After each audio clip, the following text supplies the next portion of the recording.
Hello, people. So, before I get into the main video today, I want to just briefly mention that today is the 7th of July and it's the 16th anniversary of the London bombings. Now, when we talk about the London bombings, London's a city that's experienced many terrorist attacks and has been bombed many times, but specifically the London bombings for outside viewers refers to a devastating terrorist attack on the 7th of July 2005, and it was actually the worst terrorist attack in London's history um, outside wartime. Um, 52 people were killed, over 700 were wounded. I remember that week very well because I was in the capital for the Live 8 concert, which was a huge music concert organised by Bob Geldof and others to coincide with the Make Poverty History campaign. A huge concert, I think one of the largest music concerts in history.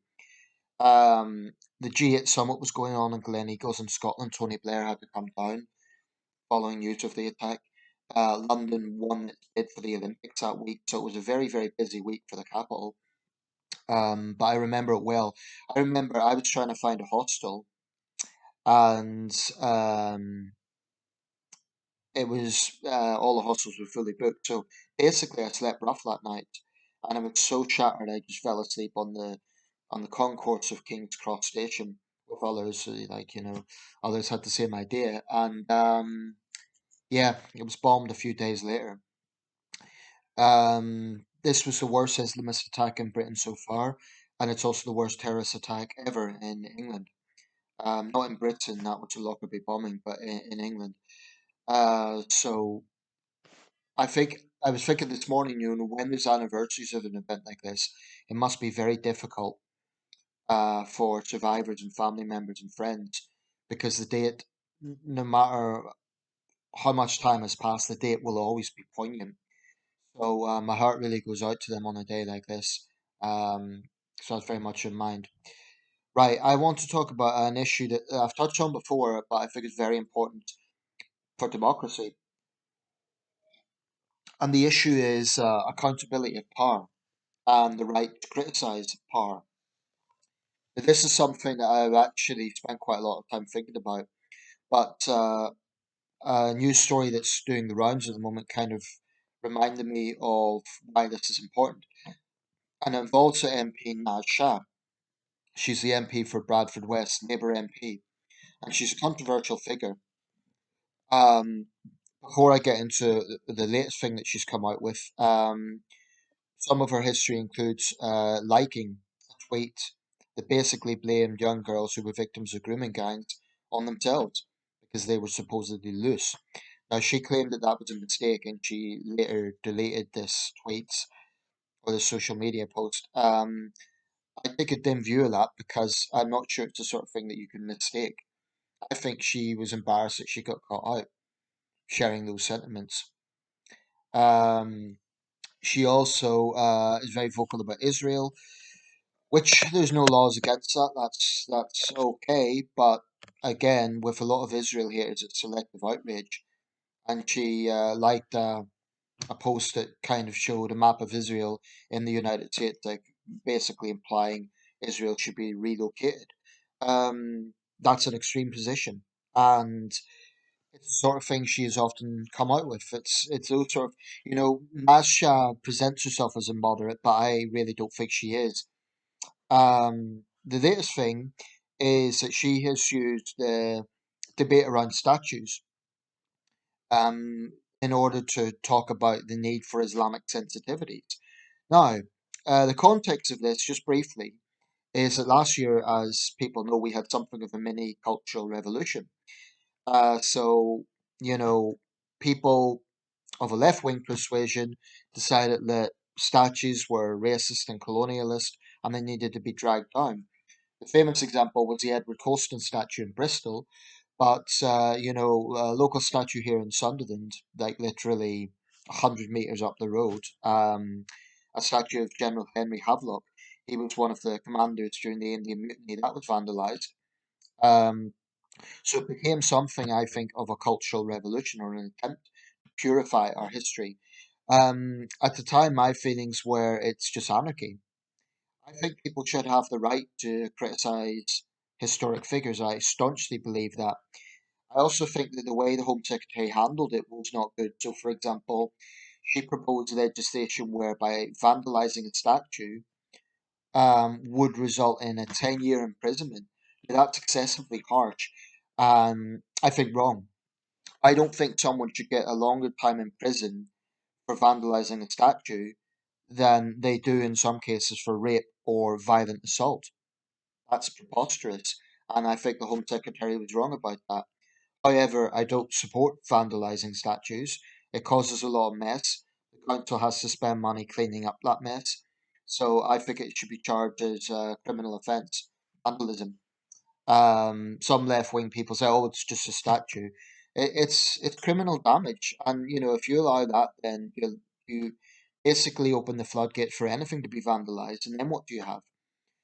But anyway, she was using the sensitivities around that in order to say, well, if right wingers are sensitive about statues as she saw it, then maybe they should understand why Muslims are so sensitive about the Prophet. And she wasn't saying it, but what she was really driving at was, oh well, what about it? If they can have laws about statues, why don't we introduce blasphemy laws? She didn't say it, but the implication is blatantly there. Because as soon as we start talking about Islamic sensitivities, that really is a green light for blasphemy legislation. Now, that doesn't mean I think it's going to happen. I think enough common sense prevails both among the public and among parliamentarians for that to not happen. But if it does happen, it will be from the likes of Naz Shah and the SNP politician Humza Yousaf, who in Scotland introduced new hate crime legislation that many critics saw as a way of preventing criticism of religion. And when it comes to religion, let's be honest, the most hypersensitive religion is Islam.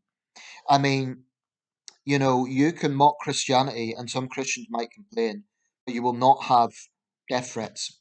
There's just no comparison. So I don't agree with those who say all religions are equally sensitive.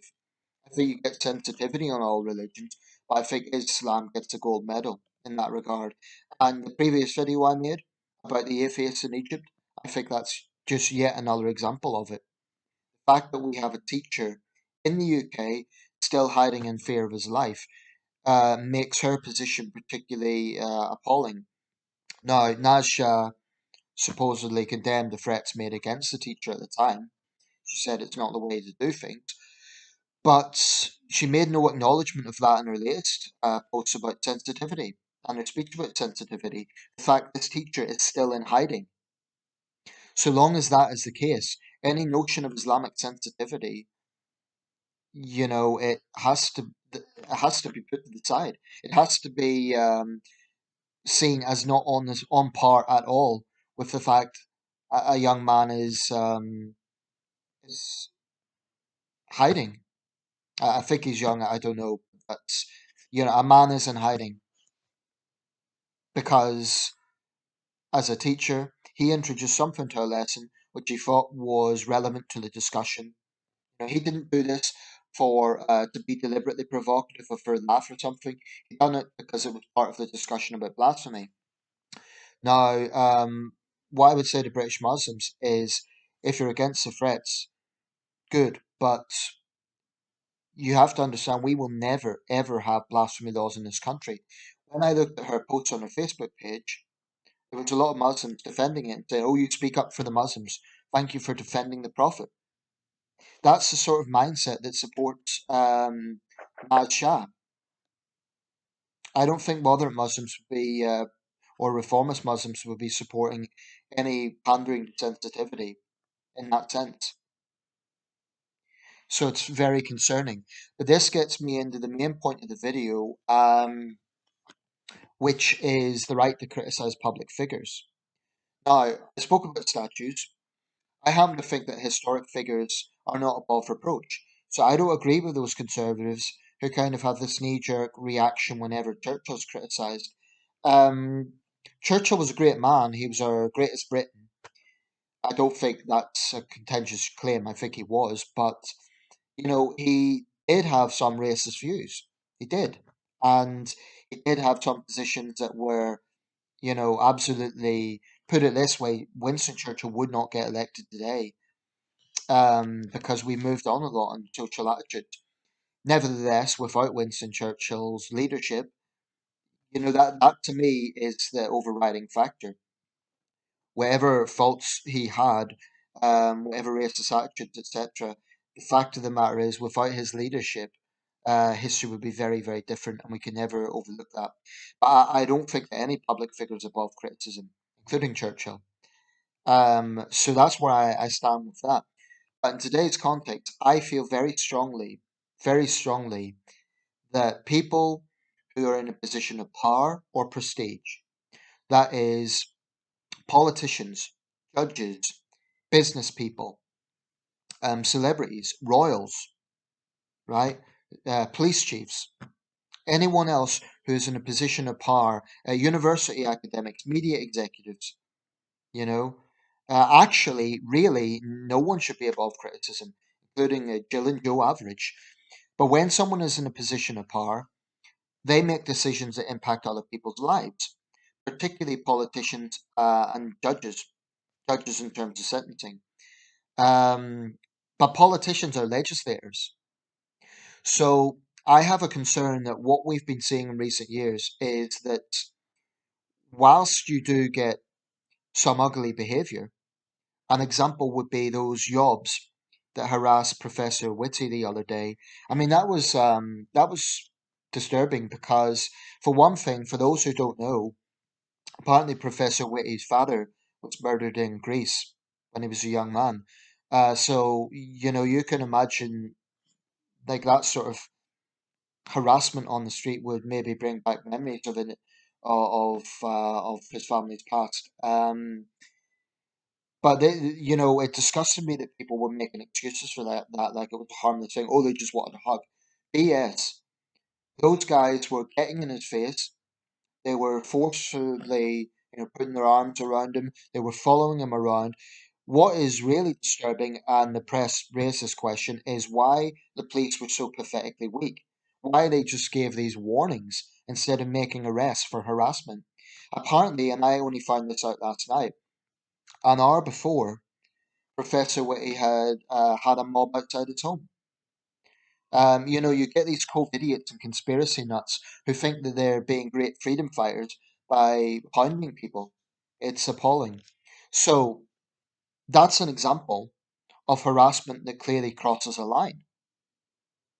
But here's the caveat: I don't think that incidents like that should be used as a way of saying that public figures can't be criticised. I would even say that COVIDiots have the right to criticise Professor Whitty.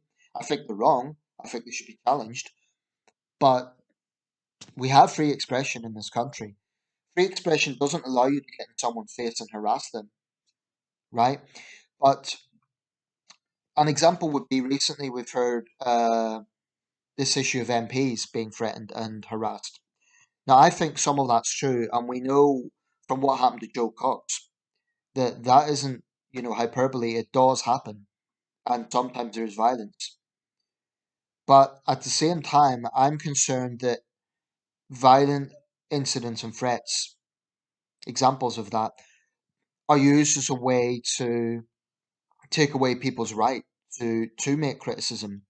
So I take the view that if someone wants to express criticism of an MP, or even contempt, they should have the right to do so. The one guiding red line, so to speak, should be if that descends into threats. That's the difference between critique and something else. So, for example, I went to Naz Shah's Facebook page. This is like a disclosure. I went to her Facebook page. I didn't threaten her because I wouldn't do that. But I went to her Facebook page and I told her what I thought of her attitude to sensitivity. Specifically, she wasn't so sensitive when she liked that tweet about grooming gang victims. Naz Shah's a polarizing figure. So, as an elected representative, as someone in a position of power, I don't know if she's a shadow cabinet member, but she's an elected parliamentarian. That's a position of power. She can vote on legislation. It's a position of power. So I think citizens like myself should have 100% right to criticize her on her Facebook page. Why her Facebook page? Because it's a public platform. And I am a little bit concerned that sometimes what is legitimate criticism is dismissed as trolling. Not if, I think it would be trolling if you're hiding your face and you're just constantly sending spam messages. But that's very different from making a point of critique. So I would be very wary about any sort of legislation or mentality that is, well, because MPs get called some names, then let's silence criticism. I'm not saying that's happening, by the way, because most MPs have tough skin. They know that they are in a profession which involves power. They know they're going to get criticised. And I would suggest that probably most MPs accept that and they let it go. Obviously, there's some things that shouldn't be accepted. For example, female MPs should not have to put up with rape threats. That's disgusting. And that's what it is. It's a threat. Um, and also, ad hominen attacks about someone's appearance um, is wrong. But if someone was to say, for example, Naz Shah, you're an extremist, or Naz Shah, I cannot stand your politics, I think that's absolutely legitimate. Um, if someone says to Jess Phillips, MP, I think you're a man here, it's legitimate. As a point of critique, people can argue over whether that's true or not. I just mention that because she has a reputation as an outspoken feminist. But, I think if people are in a position of power, they have to accept critique. If I am a public figure, I'm not going to whine and run to the police every time someone calls me a name. I'm not saying it's pleasant. I'm not saying, people should do that. People shouldn't make just insults. I think when you criticize a public figure, it should be based on facts and it should be based on policy. But I really think that we need to protect it, staunchly protect it. I mean, I've been very critical of certain public organisations. For example, the Sentencing Council of England and Wales and Ofcom. Those are two bodies that I've been very critical of for different reasons. Ofcom, because I think they're weak in terms of holding RT to account, and Sentencing Council of England and Wales, because I think, well, I've made my views on crime clear. I think sentencing continues to be far too lenient in most cases, or at least in many cases, and I think they're largely responsible. So I really think that citizens should have the right to do this. And what concerns me is when we hear these things about Mr. So and so or Mrs. So and so was charged with making hostile messages or something like that. There is a difference between a threat, a specific threat, and simply saying you dislike someone or you dislike their politics or criticizing their politics. Otherwise we're going to end up in a situation where, I mean, put it this way, this country already has controversial libel laws. British libel laws are actually some of the most stringent in the world. And I think it's an area we probably need to look at. As a trainee journalist, this is something I've had to study. And our libel laws are actually quite shackling. I didn't realize this until I'd done the course, but just so people know, if a journalist is accused of libel in this country, the onus is 100% on them to prove it, i.e., to prove that the claimant is wrong. And the only way they could do that is say, well, look, this is the truth. It's not libel, it's the truth. Or there's other areas where they could defend themselves if the if something was libelous, but they already withdrew it. They said, I made a mistake and they withdrew it, i.e., if the journalist withdrew it. If the claimant knew what was going to be published and they agreed to it, but then changed their mind, those are areas that the journalist can use to defend themselves, but the onus is entirely on them. In other words, there is no weight of responsibility on the person making the claim of libel to prove that they were libeled. different in other countries. And I think that's an area that we probably need to reform because I think it's potentially a threat to freedom of expression. No, I'm not saying people should go around lying about others. That's a different matter. But I do think our libel laws are too stringent. And I think that this situation of criticizing public figures, it must be protected. It must be protected. We cannot use unfortunate, terrible incidents like the assassination of Joe Cox or female MPs getting rape threats as a way to kind of censor legitimate critique. Um, I mean, to me, this isn't complicated. The dividing line should be obvious. Make critique, even express dislike, but don't make ad hominems about someone's appearance, and more importantly, don't make threats. You know, when I've sent emails and letters to both the Sentencing Council of England and Wales and Ofcom. Now, I use quite blunt language because I think being overly sanitised and overly polite just doesn't drive the point home. And you know, these are issues I feel very strongly about, so I'm not going to mince my words. What I don't do is threaten people. I don't say, oh, because I think you're weak, you know, watch your back or something like that. That would be a threat and it would be a criminal offence. But I am concerned about how the direction we're going in which, for example, one that I've seen reported is malicious communication. Well, what does that mean?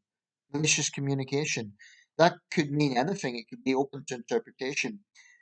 What one person would consider harassment, another person might consider legitimate criticism. Now, I would be very concerned if malicious communication, this term that's been used by several police forces, was simply someone criticizing a public figure. Because after all, you know, you could contact their constituency office, but they wouldn't always reply. Um, so I think social media is one platform. Why not? Let me know your thoughts. But basically, summed up, I think if you're in public life, you have to have thick skin.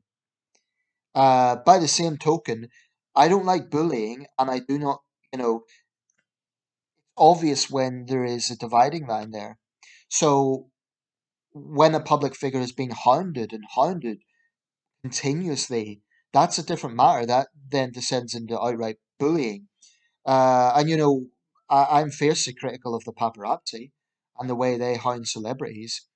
By the same token, though, I mean the Harry Meghan thing is a good example of this. And I won't get into that in detail because I've already covered it in other videos. But you know, it's a good example of this issue of publicity, power, accountability. Prince Harry and Meghan Markle, Duke and Duchess of Sussex, are public figures. They're in a position of prestige, of wealth, of privilege in that sense. Um, and they can't have it both ways. They cannot complain about publicity, but then, you know, demand that they get their little slot for documentaries and interviews that they want to do. And that's my biggest issue with Harry and Meghan.